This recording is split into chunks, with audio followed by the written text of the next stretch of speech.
Ang kwento ni Tomby. Ang kwentong ito ay hango sa totoong buhay. Mula ito sa isa nating tagapakinig. Karanasan ito ni Abalos. Walang eksaktong taon. Probinsya ng Antique. Abaka. Ito ang pangunahing hanap buhay ng magkapatid na Abalos at Totoy. Bata pa lamang sila nang makagisnan. Maaga si Abalos sa taniman upang masigurado na maayos ang paglaki ng bawat puno. Samantalang ang kapatid naman, nagbabahay-bahay para maglako ng kakanin. Dagdag kita para sa mga gastusin. Pagsapit ng hapon, nagtutulong ang dalawa sa paghatak ng abaka upang matugunan ang hiling ng mga suki. Hindi naman malaki ang kanilang negosyo. Maliit lang ang taniman sa likod bahay na merong iilang metrong lawak. Iilan lamang din ang suking lumalapit sa kanila. Yung tingi lamang ang bibilhin. Kuya, ang sabi ni Mang Jojo, may bibili daw sa kanya ng abaka. Kaso, hindi naman niya maasikaso. May lakad siya kung pwede daw sana, tayo na yung mag-asikaso. Kunin na natin kuya, wala rin naman tayong order ngayon May mapuputol pa naman siguro dyan Tanong ni Totoy nang makauwi ito galing sa paglilibot ng paninda. Oo naman, sakto may 4 na punong makukuha. Sige na Totoy, kunin natin yan. Nasan ba si Mang Jojo na makausap mo? Saktong-sakto, wala na tayong perang panggastos Tugon ni Abalos. Naroon sa taniman niya ng abaka. Mukhang meron ngang inaabangan. Ang nadinig ko, isang babae daw yung pabalik-balik doon. Madaling araw sa kahating gabi. Ang sabi-sabi, aswang daw yung isang yun. Aswang? Meron na ba ulit dito sa atin? Parang kamakailan lang may umatake na. Tapos, ito na naman. Ang bilis naman yata ng muling pagsalakay ng mga yan. Nagmamadali sigurong maubos ang lahi nila. Wika ni Abalos. Ang sabihin mo kuya, yan naman talaga yung gusto mo Ganyan ka. Palibhasa may tinatangan kang mutya Wika ng kapatid na sinadyang hinaan ang boses pagkasabi ng huling salita. Ano? May sinasabi ka ba? Huwag mong inaano yung tangan ko ha. Hindi ka naman ito inaano. Inaano? Ano nang ano? Labo mo naman kuya Di ka na yata marunong magsalita ngayon. Punta mo na nga lang si Mang Jojo. Baka magbago pa yung isip niya kapag hindi nakausap. Bilisan na natin. Wika ni Totoy. Nagpunta si Abalos sa taniman ng kaibigan. Naabutan niya ito sa kalagitnaan ng malawak na lupain. Sinusuri ang makikipot na bahagi. O Mang Jojo, magandang araw ho. Kumusta kayo? Ang bilis ng pagtubo ng mga puno nyo Siya nga po pala, may pinapasuyo daw kayo sabi ni Totoy Tuloy po ba yon? Sandali nga, huwag ka munang maingay. May minamanmanan akong babae. Pakiramdam ko, aswang yung isang yan. Tugon ni Mang Jojo. Abala ito sa pagtitig sa unahan. May nakatayong babae sa hindi kalayuan. Tinitigan ito ni Abalos. Umalis din naman makalipas ang ilang sandali. Matapos yun ay kagad siya nitong kinausap. Dalawa tayong nakakita ha. Bigla na lang naglaho yung babae. Dumaan lang sa likod ng puno pero bigla na lang nawala. Saksi ka rin sa nangyaring kababalaghan. Hoy, grabe ka naman Manong. Mang Jojo, kakarating ko lang. Tapos tinadamay mo kagad ako. Wala naman ganyanan. Tugon ni Abalos. Alangan naman pareho natin. Oh, ikaw pala yan, Abalos. Akala ko si paring Bentong. Ano pala yung atin? Yung bibili ho ng abaka ang pinunta ko rito. Ang sabi ni Totoy, ipapasalo niya daw sa akin eh. Magkano po ba yon Mang Jojo? Oo nga pala. Sa bahay natin pag-usapan. Baka kasi bumalik yung babae tapos aswangin tayo. Nako, ayaw ko pang magpadali. Wika ni Mang Jojo. Tahimik itong sumunod sa matanda. Sa katunayan, kilala ito bilang mahina. Pinagkakatiwalaan lamang sa gawaing may kinalaman sa abaka. Sa ibang bagay wala na. Dahil ito sa sakit niya. Dati na magpasa hanggang ngayon, apektado ang paningin ng mga tao. Pagkatapos nilang magkasundo sa usaping negosyo, naglakas loob si Abalos na magtanong tungkol sa aswang. Mang Jojo, huwag niyo ho sanang mamasamain yung itatanong ko Aswang po ba talaga yung babaeng tinutukoy niyo kanina? Parang hindi naman po sa tingin ko Tanong ni Abalos. Gusto nitong makakuha ng impormasyon upang malaman ang gagawing pamumuksa. Ikaw talaga. Umuwi ka na lang sa bahay niyo at ihanda mo na yung abaka. Kung matapos ng maaga, mas mabuti. Baka madagdagan pa ang ibabayad sa'yo. Kung wala lang akong lalakarin, ako na sana ang gagawa niyan lahat. Tugon ni Mang Jojo. Mang Jojo, yun po munang aswang. Ito naman parang hindi kaibigan Magkapit bahay lang po tayo tapos nandito sa lugar natin yung nilalang. Sabihan niyo naman po ako para alam ko yung gagawin. Nang makapaghanda po para sa kaligtasan namin ni Totoy. Alam niyo naman na dadalawa na lang kami sa buhay Pagpupumilit ng binata. Kaya napilitan namang sumagot si Mang Jojo. Yung babae, kanina hula ko aswang siya. Ilang araw ko nang napapansin na pabalik-balik dyan sa dulo ng taniman ko. Doon talaga sa masukal na bahagi, kung saan ang hirap daanan dahil sa sanga ng kawayan. Tapos hating gabi, may nadidinig akong pagaspas ng pakpak. Napakabaho ng hangin. At bandang 4:00, madidinig ko para bang pabalik-balik. Sa tingin ko, manananggalang babaeng yan. Ikaw Abalos mag-iingat ka. Baka dalihin ka. Hindi pala, medyo pulpul ka O siya, alis na dahil marami pa akong gagawin. Kapag handa na yung abaka, pakihatid na lang dito sa bahay. Kasi dito kukunin niya ng suki ko. Trabahuhin mo na para matapos kagad. Utos ni Mang Jojo.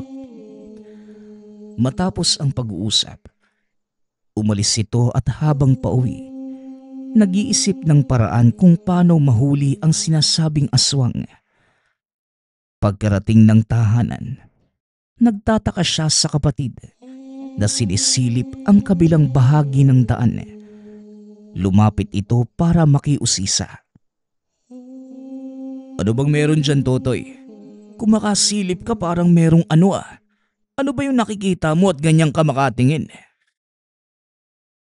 Tanong ni Abalos. Kuya, ang tagal mo kasing umuwi Hindi mo tuloy nakita yung babae. Grabe, ang lantad ng pagkatao niya. Nasa loob pa lang ako.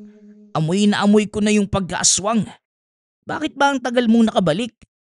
Tsaka, grabe naman ang haba ng usap niyo ni Mang Jojo. Baka lang naman yung pag-uusapan niyo. Napahaba yung usapan Sino ba yung sinasabi mong babae? Aswang din? May sinasabi din ganyan si Mang Jojo eh. Marami na yata sila. Grabe naman yung panahon ngayon. Sabay na kung dumayo sa lugar natin yung mga nilalang na yan. Hindi naman kuya. Mukhang iisa lang naman yung tinutukoy ko at ni Mang Jojo. Pareho ng suot nung nakita ko sa taniman niya eh.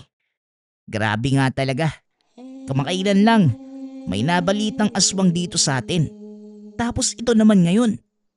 Kuya, unahan mo na kaya bago pa may mabiktima. Itaboy na natin ng maaga para wala nang maperwisyo. Mungkahi ng kapatid. Di ko pa nakikita yung babaeng sinasabi nyo eh. Kaya hindi ko masasabing oo. Saka na, kapag ako na mismo ang nakakumpirma ng katauhan niya, mamaya, baka mali pala kayo ni Mang Jojo eh. O siya, bumalik na tayo sa loob para masimulan ng trabaho. Kailangan din kasing matapos kagad, sabi ni Mang Jojo eh.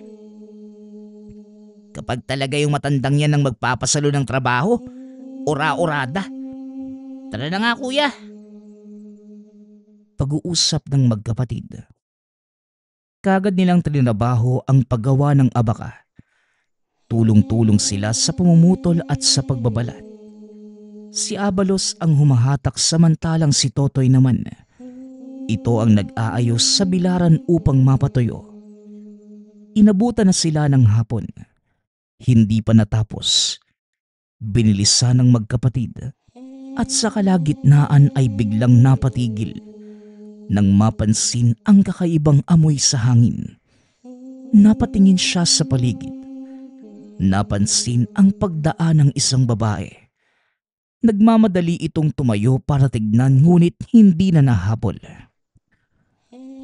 Naku kuya, ano ba yung ginagawa mo? Kitang nagmamadali eh. Nagbabagal ka pa. Ano, pagkatapos ko, ikaw naman tong may nakita. Yung babae no, sabi sa'yo meron eh. Ayaw mo pang maniwala. Wika ni Totoy. Shh! Huwag kang maingay. Mamaya madinig pa tayo eh. Bumalik ka na nga ron. Nawala tuloy ako sa focus eh. Hinahanap ko nga yung pinagmumulan ng amoy. Tugon ni Abalos. Hindi mo na mahanap yan. Kasi wala na yun. Hindi ko na nga rin maamoy eh. Wika ni Totoy. Kumpara sa kuya, likas kay Totoy na makaamoy ng samyo ng aswang. Matalas ang kanyang pangamoy. Sensitibo sa ganitong bagay. Hindi kagaya niya na saka lamang malalaman kapag nasa malapitan at kung natukoy na ng tangang mutya. Naiisahan pa nga kung minsan. Ibinalik na rin ang pansin sa naudlot na gawain. Pagkatapos ng paghahatak, ipinasok sa silong ang ibinilad na abaka. Hindi pa gaanong tuyo, kaya kinakailangang ibilad muli kinabukasan. Walang ibang mapaglagyan kaya sa ilalim na lamang ng kubo. Pagsapit naman ng gabi, inatupag ni Abalos ang pagbantay nito. Dahil kung minsan, may mga loko-loko na bigla na lang nagnanakaw. Simpleng abaka na lamang ay kukunin pa. Ilang beses na silang nabiktima ng nakawan. Nasanay na rin sa ganito dahil ginagawa na magmula noon. Kuya, sigurado ka bang hindi ka magpapasama rito sa silong? Pwede naman kitang samahan. Kwentuhan tayo para hindi ka antokin ng maaga. Pwede ring palitan. Ako ang mauuna. Tapos ikaw naman mamayang gabi. Mungkahi ni Totoy. Nagdala pa ito ng kape at nilagang mais para may pagkakaabalahang pagkain ang kapatid. Hindi na, Totoy. Para namang hindi ako sanay. Doon ka na sa loob. Matulog ka dahil gigising ka pa ng maaga para makiusap ng ilang pirasong kakanin doon kay Aling Marsing. Hanggang ngayon ba, maliit pa rin yung ibinibigay niya? Kuripot talaga ng matandang yun ano? Wika ni Abalos. Hayaan mo na kuya. Tayo yung nakiusap eh. Huwag na tayong magreklamo. Nakakaipon din naman kahit paunti-unti. At kapag sapat na yon, ibili natin ng karagdagang lote. Madadagdagan din yung taniman natin ng abaka. Oh, pwede nang lumago yung negosyo natin. Tugon ni Totoy. Napabuntong hininga na lamang si Abalos. Sa kanilang dalawa, ang kapatid ay mayroong naiipon. Ang lahat ng kinikita niya sa abaka napupunta sa pagpapaayos ng bahay, sa araw-araw na gastusin nilang magkapatid at iba pang mahalagang bagay. Pumasok ka na sa loob. Huwag mong kalimutang patayin yung lampara ha. Maraming damit dyan. At baka mamaya masunog pa tayo eh. Huwag kang magkakamali. Minsan mo nang ginawa yan. Paalala ni Abalos. Oo na po kuya. Ito naman, pinaalala pa eh. Malulungkot na naman ako dahil maaalala ko yung nangyari dati. Diyan ka na nga. O ito pala, panlaban mo kung sakaling may masamang loob na mapadaan. Sumigaw ka kung meron man ha, para marinig ko at makatulong ako. Matutulog na ako kuya. Tugon ni Totoy. Iniwanan sa kanya ang itak na ginagamit ng ama noong nabubuhay pa. Ang patalim na ilang ulit ng pumatay ng aswang na dumarayo sa lugar. Nang siya na lamang mag-isa, inabala niya ang sarili sa paghigop ng mainit na kape at pagkain ng nilagang mais. Hindi nagtagal. Lumipas ang oras at habang nilalabanan ang antok, nabuhayan ng loob nang makita ang isang babaeng nagmamadaling naglalakad. Pahinto-hinto sa kakahuyan, parang naghahanap ng masukal na bahagi. Hindi muna ito kumilos, sinundan lamang ito ng tingin. Naramdaman ng binata ang senyales ng tangan, ngunit piniling magbanman muna. Ilang sandali pa, nawala na lamang itong bigla. Dali-dali niyang ginising ang kapatid upang sana ipaalam na aalis siya. Susundan ang nakitang tao. Ngunit dahil sobrang himbing ng tulog ni Totoy, hindi na nagawa. Hanggang sa marating niya ang lupain ni Mang Jojo, ang pinakamalawak na taniman ng abakas sa lugar. Nakita niyang sumusuot ang babae sa makikipot na bahagi. May ideya na rin siya sa kilos nito. Naghahanap ng pwesto upang maiwanan ang ibabang parte ng katawan.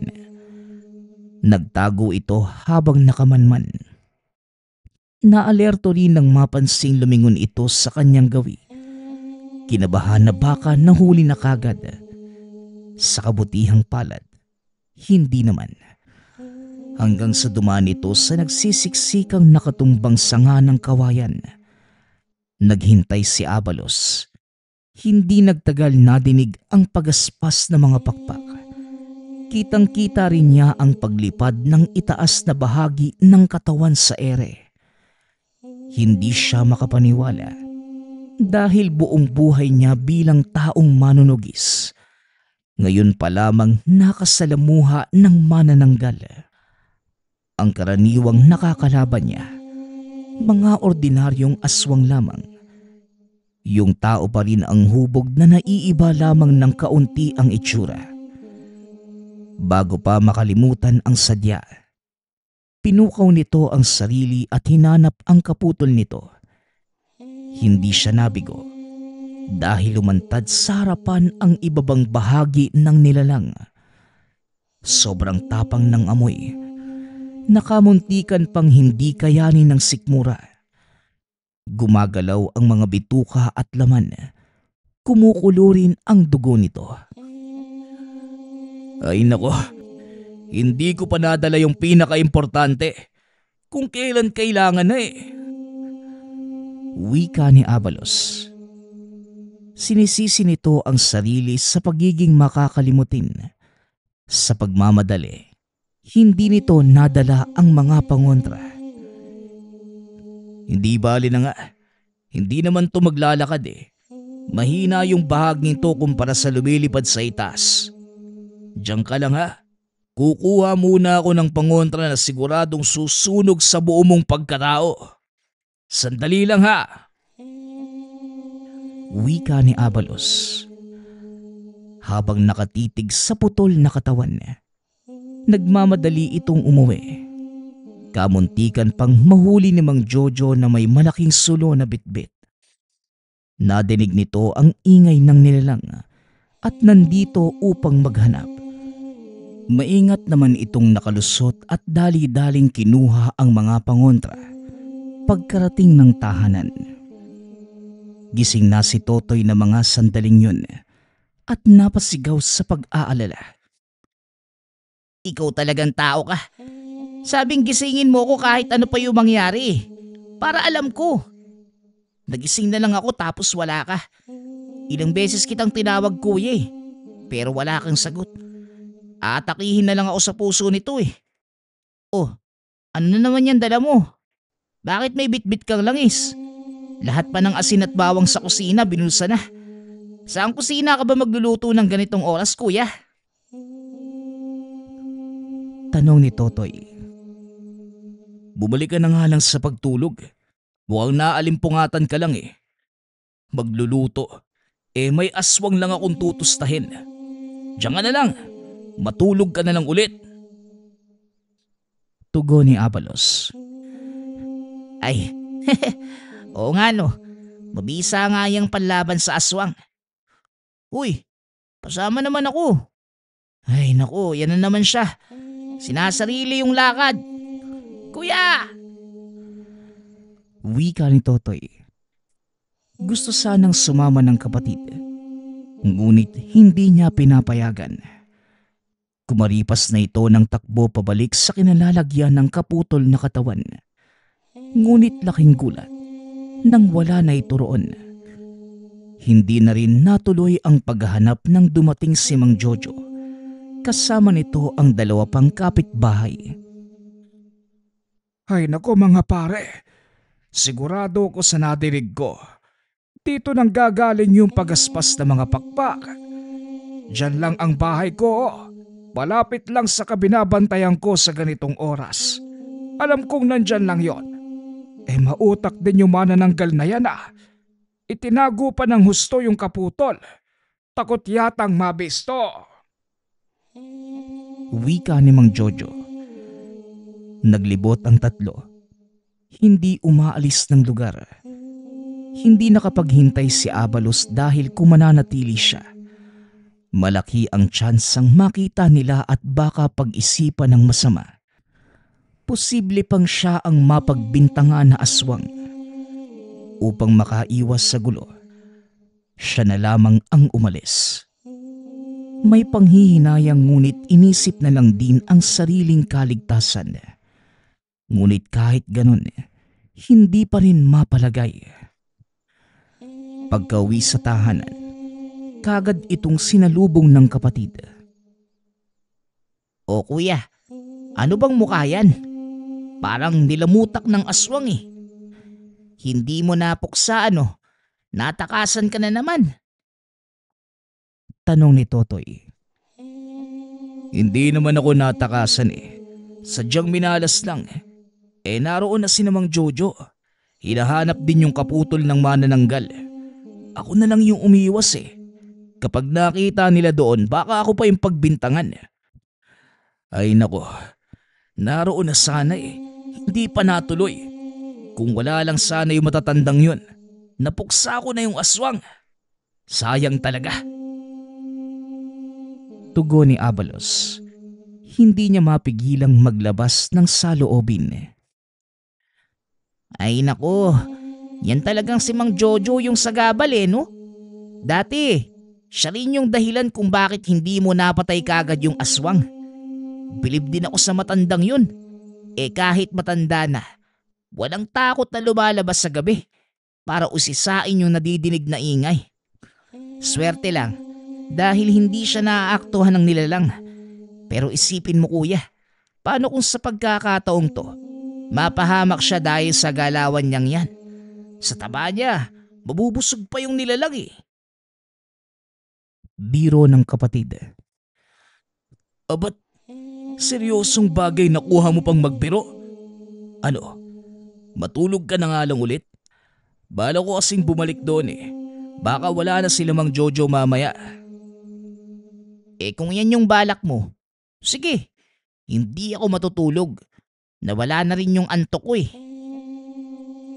Tugon ni Totoy.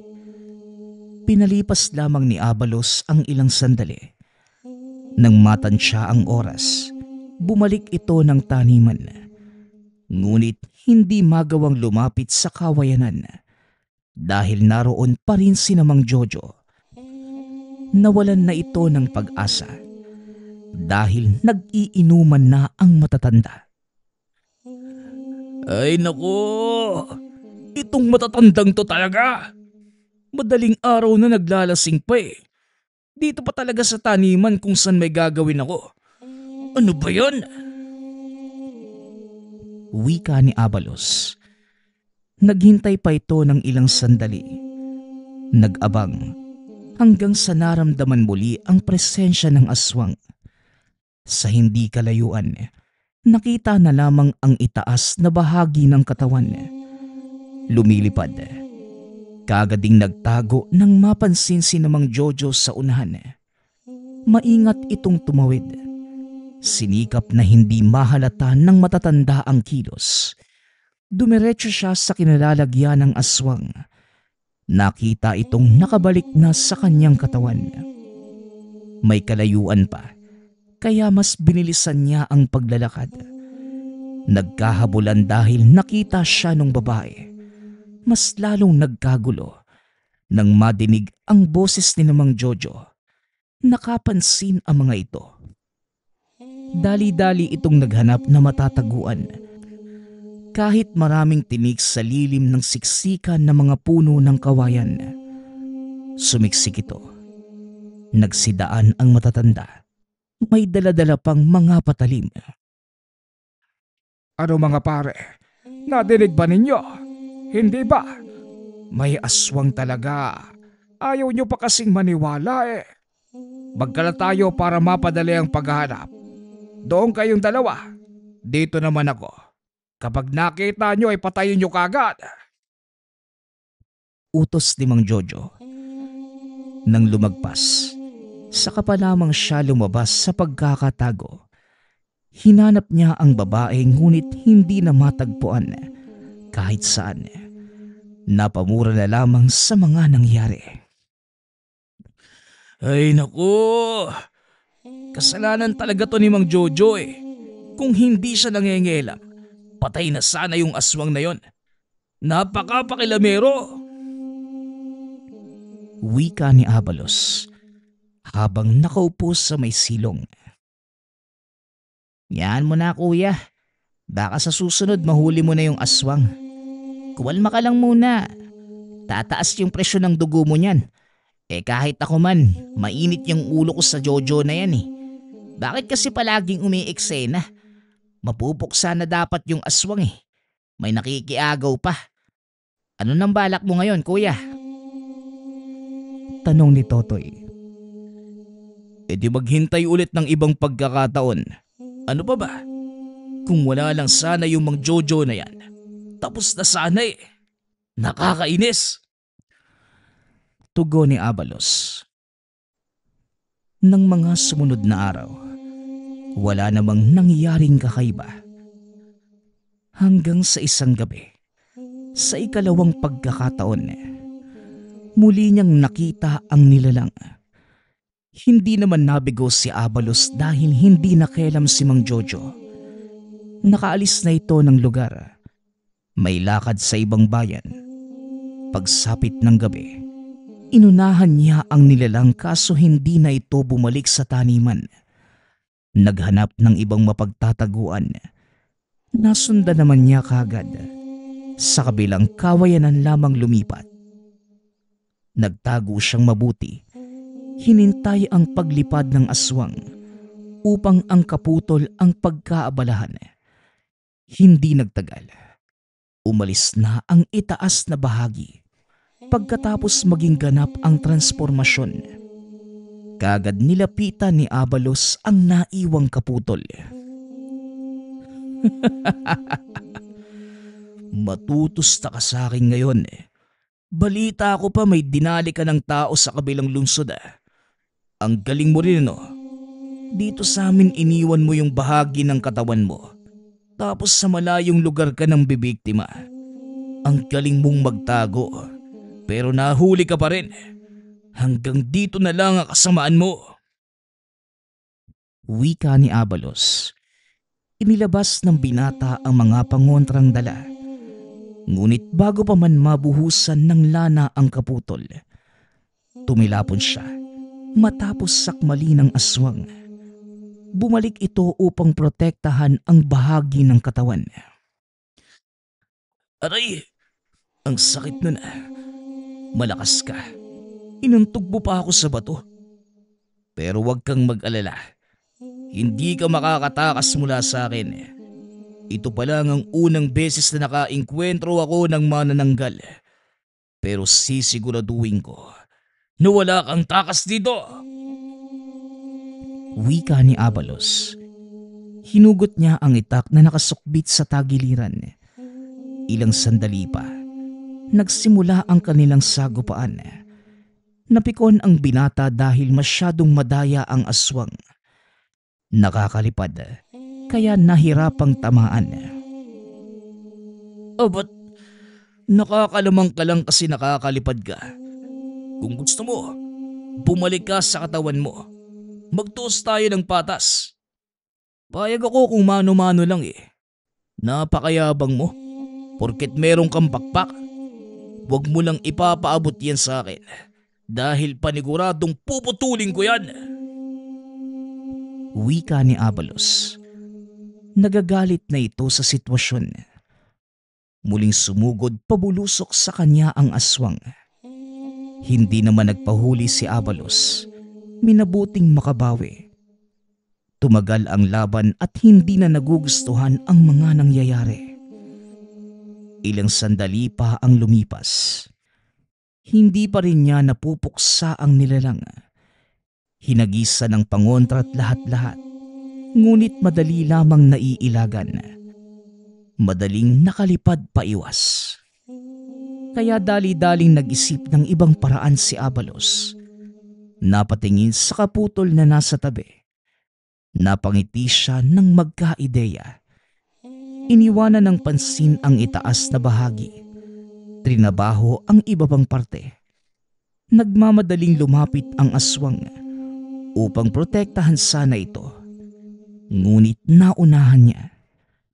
Nabuhusan na ng langis. Nabudbura ng asin at bawang. Kitang-kita naman ito ang dahan-dahang epekto. Nagsimulang umusok buhat ng pagkapaso. Humiyaw ng humiyaw ang manananggal. Dama nito ang nangyayari sa katawan. Mas naging mabagsik. Walang tigil na sumugod kay Abalos. Alisto naman siya at nilalabanan ang bawat pag-atake. Minsan nga lang, nalulupig ngunit nagagawan pa rin ng paraan. Hanggang sa nagawa nitong tagain ang mga pakpak. Bumulusok ang manananggal sa lupa. Dito na siya nagkaroon ng pagkakataong tapusin ng wala sa oras. Pinagsasasaksak niya ang nilalang hanggang sa magkanda watak-watak ang laman. Saka lamang tinigilan nang masiguradong hindi na makagalaw. Buti nga sa'yo. Ganyan yung napapala ng mga nilalang na hindi mapigilan ng pagiging hayok sa laman. Tanggapin mo na ito na ang karma mo. Nagsisilbing kabayaran sa mga buhay na kinuha mo. Kulang pa nga yan kung tutuusin eh. Wika ni Abalos. Pagkatapos ang kaputol ang muling binalingan, sinunog ito. Hinintay hanggang sa maging abo ang lahat. Bahagyang lumayo dahil masyadong matapang ang nasusunog nitong amoy. Isinali na rin ang itaas na bahagi. Ilang oras din ang lumipas bago tuluyang naging abo. Minadali niya ang paghukay upang mailibing ang tirang labi. Mga buto na hindi kinaya ng apoy. Pagkatapos, nilinis ang buong paligid upang walang ebidensyang mahagilap kung sakaling may mga taong mapadpa doon. Iniingatan lamang ang sariling kapakanan, lalo na't isang tagong manunugis. Sakto namang ilang sandali na lamang, sisikat na ang araw na mga sandaling yun. Umuwi itong malaki ang pagkakangiti dahil matagumpay na napuksa ang nilalang. O kuya, ganda yata ng ngiti natin ngayong araw ah. Ang tagal mong bumalik. Ano nang nangyari sa lakad mo?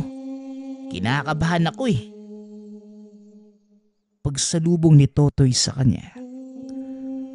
Di syempre, wagi na naman ang magaling mong kuya. Yun lang eh, ang dali-dali lang itumba. Ayun, naging pataba na lang sa lupa ang katawan. Tugon ni Abalos. Labis na ipinagmamalaki ang kanyang sarili. Ay nako, eto na naman tayo. Napakahambog mo talaga kuya. Sigurado ka bang walang nakakita sa'yo? Alam mo naman na, tayo lang dalawa yung nakakaalam na manunugis ka. Baka mamaya, may iba pang makaalam ha. Ano, maayos ba yung naging lakad mo? Oo naman, papayagan ko bang may ibang makakaalam? Nag-iingat din ako ano. Aminadong minsan may pagkatanga. Pero pagdating sa ganitong usapin, walang palya kong magtrabaho. Ako pa, parang wala kang bilib sa kuya mo ah. Bilib mo yung mukha mo. Kumain ka na nga dun para matulungan mo akong magbilad nitong abaka. Mamaya, susugurin na tayo ni Mang Jojo dahil ang kukupad nating kumilos. Bilisan mo na. Pag-uusap ng magkapatid. Hindi pa rin makapaniwala si Abalos na nagawa niyang mapuksa ang manananggal. Gayong ito pa lamang ang unang beses na nakaengkwentro. Kahit matagal man ang kanyang hinintay para lamang malabanan. Dahil sa mga asungot na matatanda. Matagumpay pa rin natapos ang suliranin sa lugar. Wala nang nilalang nagagambala. Dahil palaging alisto ang sikretong manunugis. Ang susunod nating kwento ay mula sa isa nating tagapakinig. Karanasan ito ni Inigo. Walang eksaktong taon. Probinsya ng Capiz. Bata pa lamang si Inigo. Pangarap na nitong makagawa ng espesyal na itak na pwedeng ipanglaban sa mga nilalang. Dati pa man, bukas na ang isipan nito sa mga kwentong aswang dahil ang lola mismo ay nabiktima ng balbal. Kaya naman sa edad na 19, nagtatrabaho na sa paggawaan ng mga patalim. Araw-araw itong pumapasok sa trabaho dahil wala namang inaasikaso sa tahanan. Mag-isa lamang namumuhay ang binata. Sa kabilang barangay naman, nakatira ang tiyuhin at paminsan-minsan doon natutulog. Lalo na kung merong inuman. Ang mga magulang naman ni Inigo ay hindi na nakita pa. Ang ina ay namatay matapos maipanganak. Habang ang ama naman ay hindi man lamang nagawang dalawin ang sariling mag-ina. Dati-rati, grabe ang galit ni Inigo sa mga ito. Ngunit kalaunan hindi na din inisip pa ang pagkaulila. Dahil sa magaan naman ang buhay at sa katunayan. Bata pa lamang, nakakayanan na itong buhayin ang sarili sa pamamagitan ng pagiging kargador. At kahit anong trabaho, basta ginagamitan ng lakas ng katawan. Hindi rin mapili sa kahit anong bagay. Kaya naman maraming kapitbahay ang nagmamalasakit dahil likas ang pagiging mabait at maaasahan ng binata. 4:00 pa lang, gigising na ito, magluluto ng pagkaing babaunin sa trabaho. Mabait naman ang amo at sa katunayan, palagi siyang inaalok ng pagkain.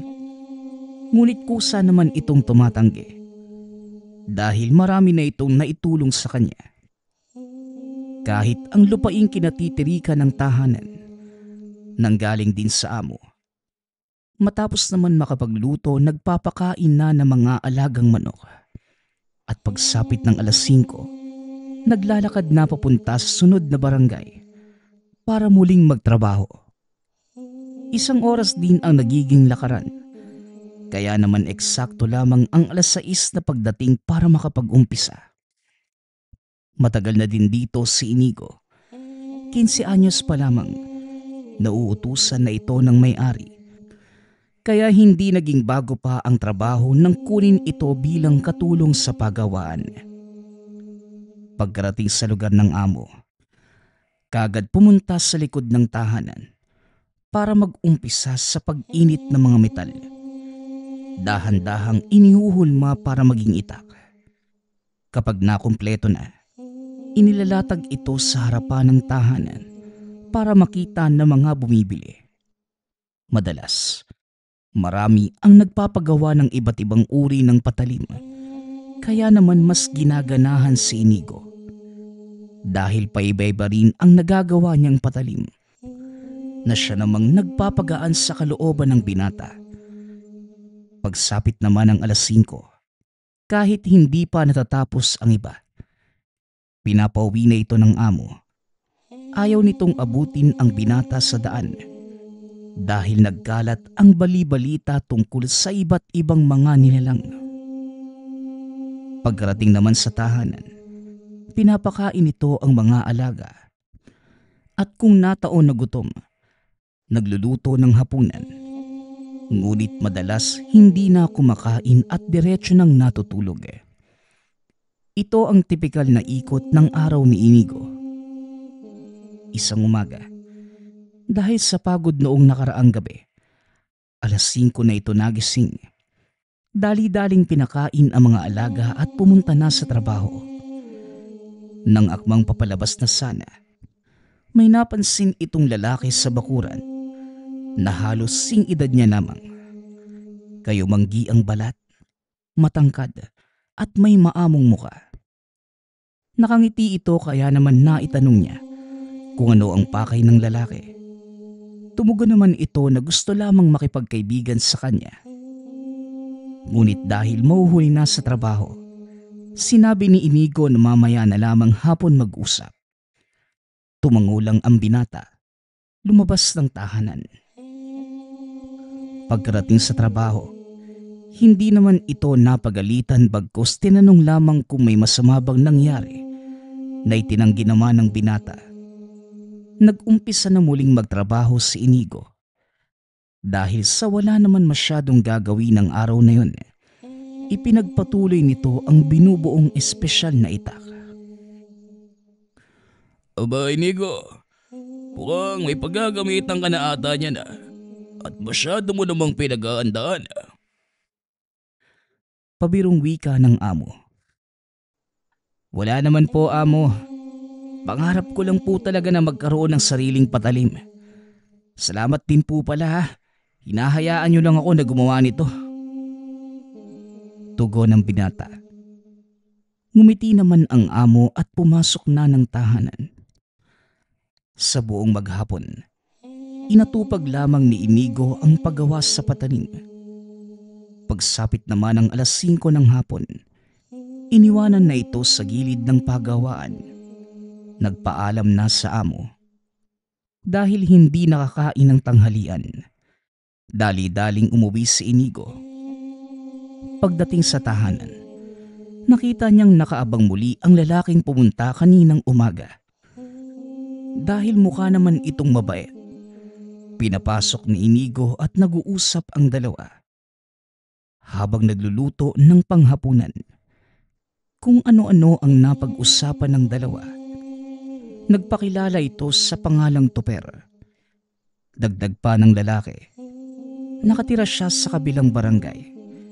Nakikipagkaibigan kay Inigo dahil matagal niya na itong nakikita sa pinagtatrabahuhan at mukhang pala kaibigan. Dahil sa nakampante naman ng binata, niyaya niya itong kumain.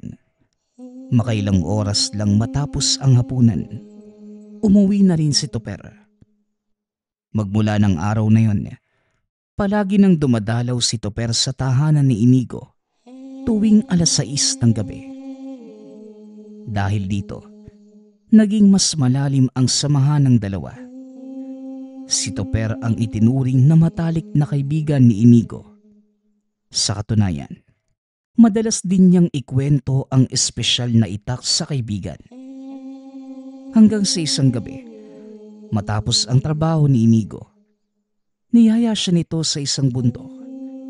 Noong una, tumanggi pa ang binata dahil madilim na ang daanan. Ngunit ayon sa kaibigan, huwag mag-alala dahil kabisado ang lugar. Dahil tiwala kay Tuper, pumayag naman si Inigo. Bago pa man umalis ay nagdala ito ng gasera para magsilbing ilaw sa daan.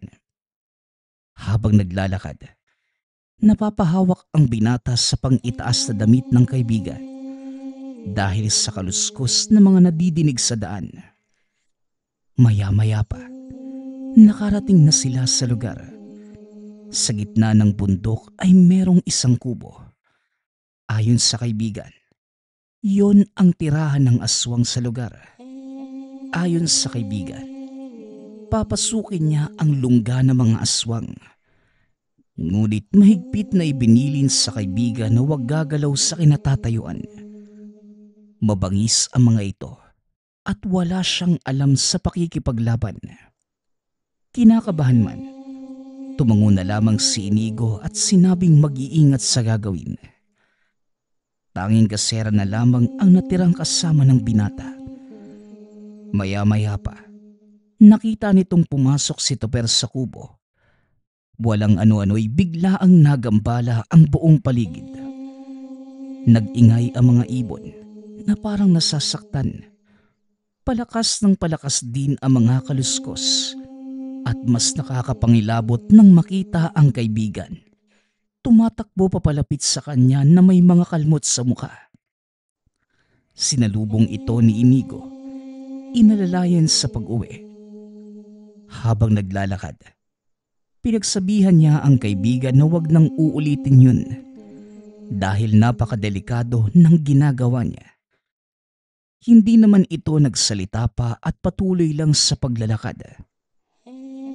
Nang makarating sa tahanan ni Inigo, pinaupo muna ito sa bakuran para kumuha ng tubig na ipanglilinis sa sugat at ibang herbal na gamot na ipangtatapal. Hindi pa man nagtatagal sa loob, tumakbo na ang kaibigang papalabas. Hindi na ito naabutan. Lumabas siya ng tahanan para tignan kung naglalakad sa labas si Tuper. Ngunit ni anino nito ay hindi na nasilayan.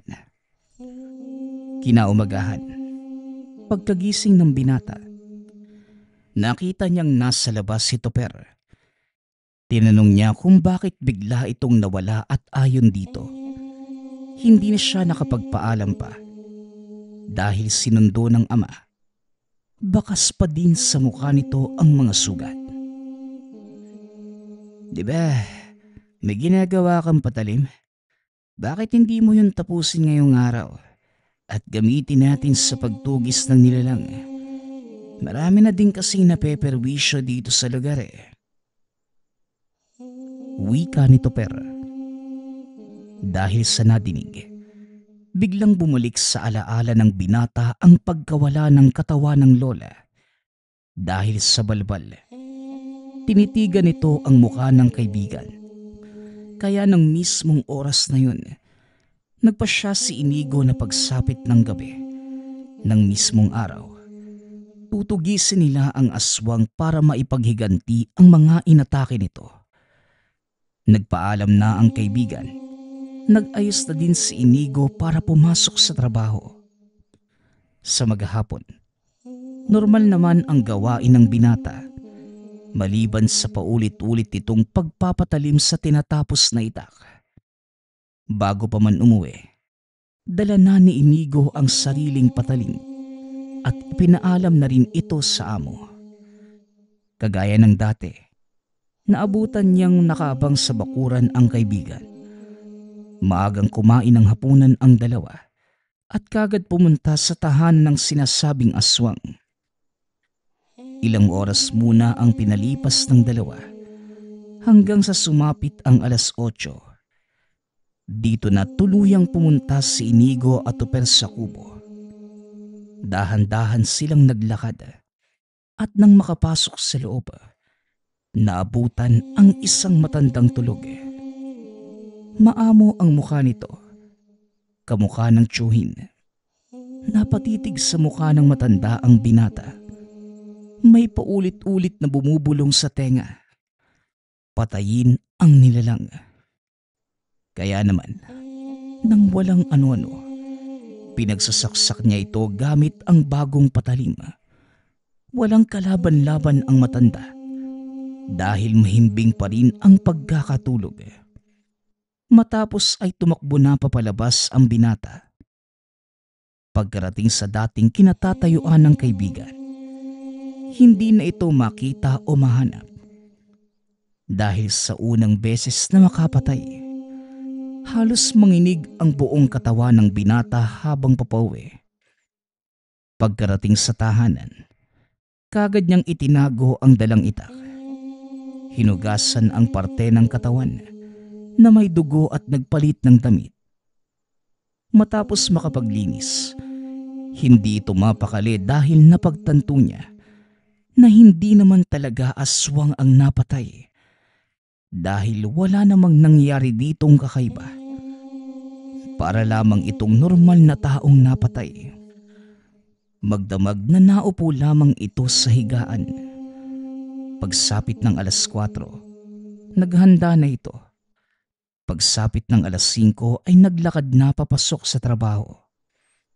Nang makarating, sinalubong ito ng amo. Mariin na ibinalita ang usap-usapan. Nabalitaan mo ba, Inigo? Napatay kagabi yung bagong albularyo sa lugar natin. Ay nako, nakakaawa naman. Siguro di pa masyadong biyasa yung matanda na yun. Wika ng amo. Dahil sa nadinig, pinagpawisan ng malamig ang binata sa pag-iisip na siya ang may gawa sa nasabing pagpatay. Hindi naman ito sumagot pa at diretso nang nagtrabaho. Sa buong maghapon, wala sa wisyong nagtatrabaho sa Inigo. Paulit-ulit itong tinatanong ng amo kung ano ang nangyayari sa kanya. Ngunit wala namang maisagot. Pinauwi na lamang ito ng amo dahil baka kailangan lamang ng binata na magpahinga. Pagka-uwi ng tahanan, hinintay ng binata ang kaibigan. Ngunit hindi ito dumating. Nang sumunod na araw, hindi na nakapasok pa si Inigo. Ilang araw na itong walang tulog. Kapag ipinipikit ang mga mata, wala itong ibang makita kundi ang dugo ang matanda. Halos 1 linggong naging ganito ang lagay ni Inigo. Dahil hindi na niya makayanan, pumunta na ito sa tahanan ng tiyuhin. Matapos ang pangyayari, dinala ito sa albularyo sa lugar. Pagkarating sa tahanan ng manggagamot, hinawakan nito ang kamay ni Inigo. Hindi normal na tao ang kaibigan mo. Isang uri ng engkanto.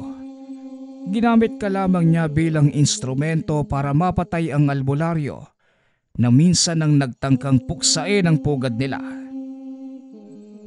Pagpapaliwanag ng albularyo. Matapos makapagsalita, dinasalan siya nito para maalis ang bakas ng kaibigang engkanto sa katawan. Pagkatapos, Nagpaalam at nagpasalamat na ang dalawa. Pagkarating sa tahanan, hindi mapakali si Inigo. Nalusutan ito ng isang nilalang. Pinahinahon naman siya ng matanda at sinabing wala nang kailangang ipag-alala. Isang linggong nanirahan sa tahanan ng albularyo si Inigo. Pumasok na din sa trabaho. At ang naging rason na lamang sa hindi pagpasok, nagkaroon ng lagnat. Sa paglipas ng mga araw, nanatili na lamang ito sa tahanan ng tiyuhin. Hindi naging madali ang paglimot sa karumal-dumal na nagawa. Ngunit idinaan na lamang sa dasalang lahat. Kalaunan, napagtanturi ng binata na sinamantala lamang ng nilalang ang kanyang kahinaan. Ayon kay Inigo, dahil sa nangyari, habang buhay niyang pagsisisihan ang pagsunod sa engkanto. Nagpapasalamat nga pala ako sa lahat ng sumusuporta sa ating channel. Nawa ay patuloy niyong suportahan at pakinggan ang ating mga kwento. Hanggang sa muling pakikinig. Paalam.